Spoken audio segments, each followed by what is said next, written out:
And Great. now, thank you, David. Good to be with you. Thank you. I want to bring in our political roundtable. Joining us, the Democratic Governor of Michigan, Jennifer Granholm, Chairman of the Senate Republican Conference, Senator Lamar Alexander, Chairman of the House Republican Conference, Representative Mike Pence, and the Democratic Governor of New Mexico, Bill Richardson. First of all, welcome to our new digs. Very nice to have all of you here. Thank you very much. We've had a lot of breaking news here, and still a lot of issues to get to. We'll get to as much as we can on a busy Sunday morning. I do want to start with politics. Senator Alexander, you didn't get a commitment from the governor of Florida, who's now a Republican, to caucus with Republicans, and the leadership of which you're a part has said, thanks, but no thanks. You don't want much association with Governor Christ at the moment. Well, when he changed his mind, I changed my mind about him. I'm very disappointed by that. I mean, it really undermines the ability of people to participate in our politics. We've got a lot of alienated people in America right now. They want a place to have their say. So we say, come on into our primary if you want to put a check and a balance on runaway government. So he did. And now he says, I'm not doing so well by the rules, so I'm going to go another direction. That's what primaries are for. You know, when Senator Lieberman ran as an independent, the Democratic Party did not push him away. They said, no, we're still stay with us here. And yet the Republican leadership has said, no thanks, Governor. You know, we've changed our mind about you, as you just said. Is that a right strategy? Senator Lieberman was different. First, he ran as an independent. At the same time, he was running as a Democrat. Second, he had a very strong principled opposition to the Iraq war. And third, the Democratic leadership in that case said they didn't support him. So Marco Rubio has shown to the people of Florida that he's a better candidate than Governor Christ, apparently. And Governor Christ has said, I'm not doing too well by these rules. I think I'll try some other rules. On the other side of the aisle, Governor Richardson from the Rocky Mountain West and New Mexico, a place where independents have certainly flexed their muscles. What's going on here from your vantage point? This was somebody, Governor Christ, who was on the short list to be a vice presidential candidate for John McCain, and now he may not survive within his own party. Well, I think the case is, with the exception of our two Republican guests, who I know are moderate, this is a Republican Party that is basically driving moderates like Charlie Crist out of the party. I mean, this was like an ideological litmus test. And there's a dramatic increase in independent voters throughout the country. I think as an outsider, the true outsider in this race, Governor Crist has a chance. But I want to say that we have some very strong Democratic candidates, and I believe that the entrance of Governor Crist has helped candidates like Congressman Meek, who has been very active crisscrossing the state. But he certainly, Governor Crist has turned the tables around in Florida. It's a wide open race. But Congressman Pence, the bigger question is it safe to be a moderate in the Republican Party or no longer?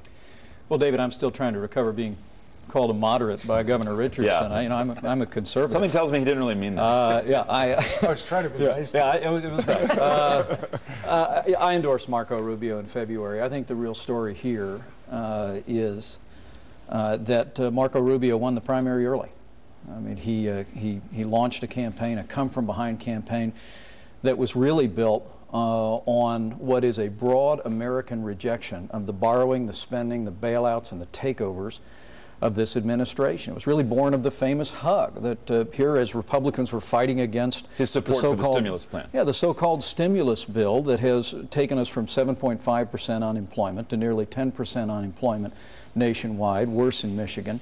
I mean, Governor Crist, different from Republicans in Washington, D.C., decided to embrace the president's policies, literally embrace the president.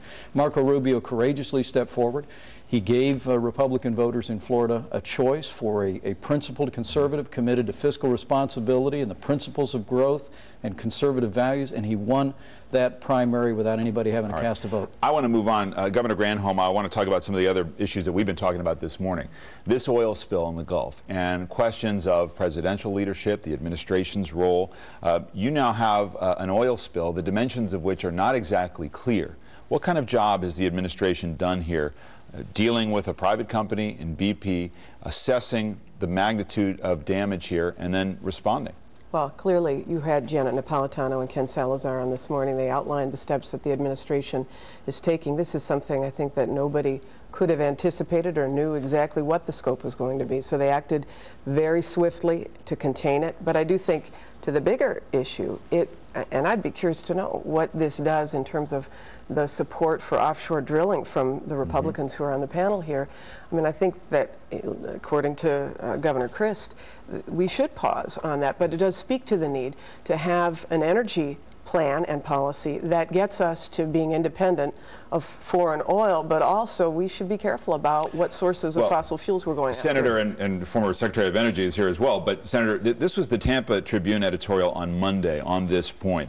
The tragic explosion of a drilling rig off the coast of Louisiana exposes the big lie espoused by the oil industry and its minions in the Florida legislature. Modern drilling is harmless. Americans have to accept some trade-offs if we want an abundant and affordable energy, but we must balance the risks intelligently. To permit drilling in Florida's coastal waters where there is no margin for error is unnecessary and irresponsible. This has to be seen as a setback. It is a setback, and we ought to stop for a moment and see if there's anything we can do to make it safer. All 40 Republican senators, now 41, support electrifying half our cars and trucks, the best way to reduce the use of oil. If we were to do that, it would probably take 20 years, and we'd still need 12 million barrels of oil a day in this country. And 1/4 of all the oil we produce for ourselves comes from the Gulf of Mexico. So unless we want $14 a gallon gasoline and tankers bringing oil from Saudi Arabia, which has been 99% of the oil spills in history, we're going to have to find a way to continue to drill safely in the Gulf of Mexico. Well, my view is that we need an overall oceans policy in this country, protecting the ocean just as we protect the land. I think the president was right in putting a moratorium on new offshore leases. I think the Clean Water Act has to be expanded to provide aid to the Gulf. I believe BP is to blame. They have to pay for this. This is something that obviously they saw coming, they predicted wrongly, and the administration, I believe, moved in rapidly. But I think across the board, David, we have to look at protecting our fisheries, our coastal seabed, our seashores, and this means a national policy on oceans that we don't have. Let me spend our last few minutes talking about the domestic debate over immigration reform. This is a debate that is very, very serious, the Arizona law. It is also something that the president used for some pretty sharp-edged satire as well at our annual Correspondents' Dinner here in Washington, the White House Correspondents' Dinner, where he talked about Senator McCain, who is actually supporting this measure after, spearheading comprehensive immigration reform with the late Senator Kennedy. Here was the president last night. Unfortunately, John McCain couldn't make it. Recently claimed that he had never identified himself as a maverick. And we all know what happens in Arizona when you don't have ID. Adios, amigos. Some laughter, Governor Granholm, over obviously a very serious issue that is talked about in terms of boycotts of Arizona and is certainly raising more calls for comprehensive immigration reform. Yeah, it sure is. And there should be comprehensive immigration reform. And it's got to be tough on the violators, tough on those who hire illegal immigrants. It's got to be practical. How do you do it? How do you do it with those who are here? How do you ensure that it's fair to the taxpayers? And those three things, I think, have to all be a part of it. But I do say, from my perspective as a governor in the North, for our citizens, really, we are so focused on jobs that for us has got to be the #1 issue, which is why I'm a very big proponent of the energy bill as a way to create jobs. So immigration is really important. Obviously, it's much more important in states. But this is an interesting point, because Congressman Pence, the president, came out and said, there was some debate about whether immigration would be an agenda item that he would push before energy legislation. He said this week there simply aren't the votes for it, particularly from Republicans. Well, let's be clear for a second. This is no laughing matter for the people of Arizona, who have been profoundly affected by the fact that there's nearly 500,000 illegal immigrants and a rampant drug trade and human trafficking trade that's been besetting. Phoenix, Arizona is the kidnapping capital of the United States of America.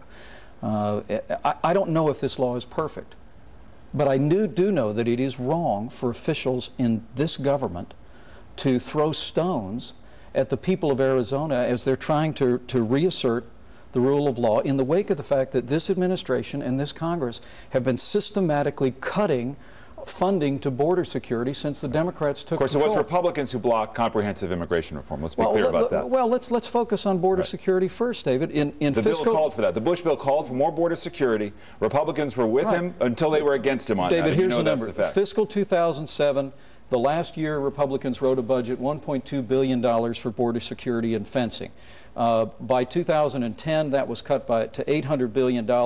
If you'd kept funding level, I mean, the Democrats have cut $750 billion out of this, and the president wants to go to 50% of the level that Republicans spent on border security.